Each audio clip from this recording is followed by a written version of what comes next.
François Rabelais, A Giant Among Men, Satire, Sarcasm, and the Search for Truth, Honoring the Overlooked Satirists and Thinkers Who Altered Our Perspectives, No. 16 by Conrad Hannon.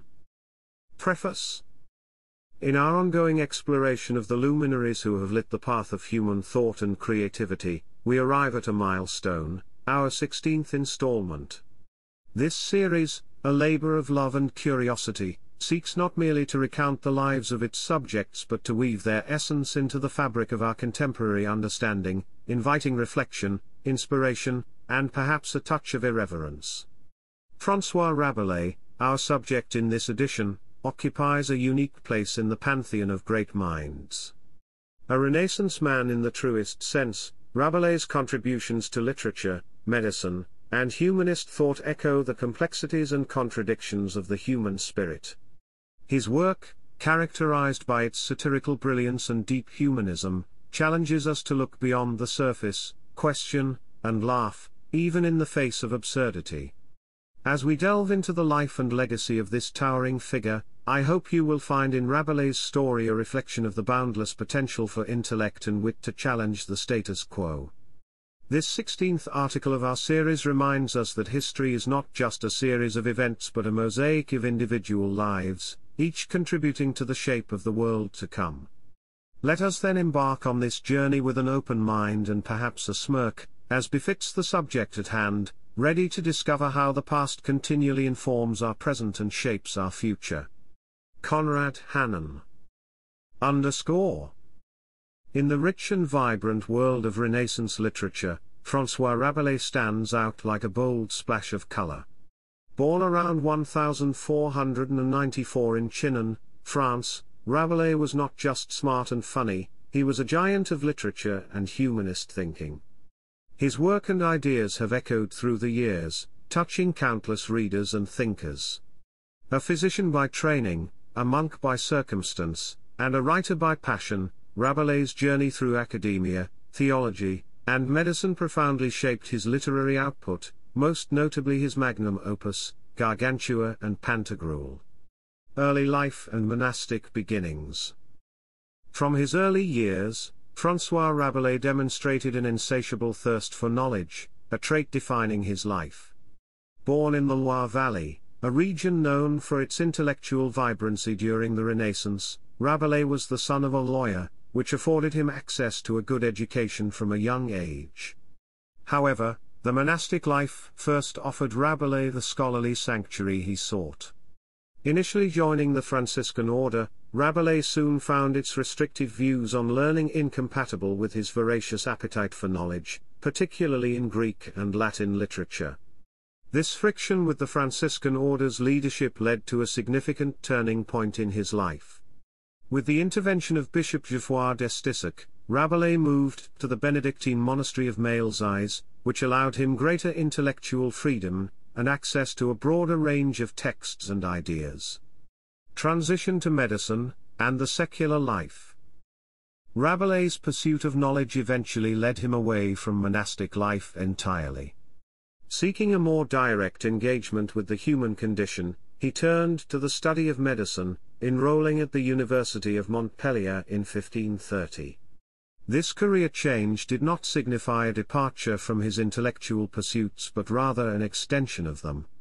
Medicine during the Renaissance was deeply intertwined with natural philosophy and the humanities, offering Rabelais a new lens through which to explore the world.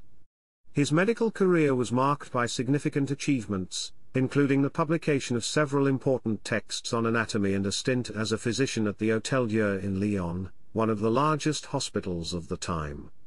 However, his encounter with the world of printing and publishing in Lyon opened up a new avenue for his talents: literature. Literary beginnings, Gargantua and Pantagruel. Against this backdrop of medical and intellectual exploration, Rabelais began work on his literary masterpiece, Gargantua and Pantagruel. This series of books, written under the guise of a grotesque and comedic tale of two giants, allowed Rabelais to critique his day's religious, educational, and social norms. Through his vivid and often bawdy storytelling, Rabelais championed humanist ideals, the importance of education, and the questioning of authority. The first book, Pantagruel, was published in 1532, and its success was immediate. Its blend of humor, satire, and philosophical musings struck a chord with readers and set the stage for the subsequent volumes.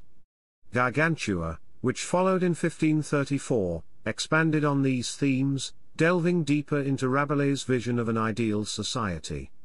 The creation and publication of Gargantua and Pantagruel represented a monumental shift in the landscape of Renaissance literature. This series of books, rich in humor, satire, and philosophical musings, not only captivated readers with its vibrant characters and fantastical adventures but also offered a sharp critique of the era's societal norms, religious dogmatism, and educational systems. The intellectual, and the humanist. Rabelais' narrative prowess was not merely for entertainment, it was a conduit for his humanist beliefs, a reflection of his intellectual curiosity, and a critique of the societal constraints that hindered free thought, and the pursuit of knowledge. Through the exaggerated tales of Gargantua and Pantagruel, Rabelais explored themes of education, governance, and individual freedom, advocating for a balance between intellectual rigor and the pleasures of life. His work underscored the importance of questioning authority, the value of scholarly debate, and the pursuit of knowledge for its own sake, principles foundational to the Renaissance's humanist movement. Rabelais believed in the power of education to reform society, and championed using vernacular language to make learning accessible to all. Legacy and influence. The legacy of François Rabelais extends far beyond the boundaries of French literature. His works have inspired generations of writers, philosophers, and artists, influencing figures such as Shakespeare, Swift, and Voltaire. The term Rabelaisian has come to embody a style of writing marked by robust humor, satirical wit, and an unapologetic engagement with the body and its functions, reflecting the broad scope of human experience. Rabelais' contribution to literature and humanist thought remains a testament to the enduring power of satire and humor as tools for social and intellectual critique. His vision of a more enlightened society, where knowledge is free from the shackles of dogma and where the human spirit is celebrated in all its forms, resonates with readers and thinkers today. As we reflect on the life and work of François Rabelais, we are reminded of the transformative potential of literature, not only as a mirror to society but as a catalyst for change. His legacy challenges us to think deeply, laugh heartily, and question freely, embracing the full spectrum of human experience in our quest for understanding and truth. This exploration of Rabelais' life, from his early days in the monastery to his profound impact on Renaissance humanism and literature, reveals a figure whose contributions to culture and thought remain profoundly relevant. His ability to weave together humor, satire, and scholarly critique created a literary legacy that continues to inspire and provoke. THNKU for you time today, and until next time, stay gruntled.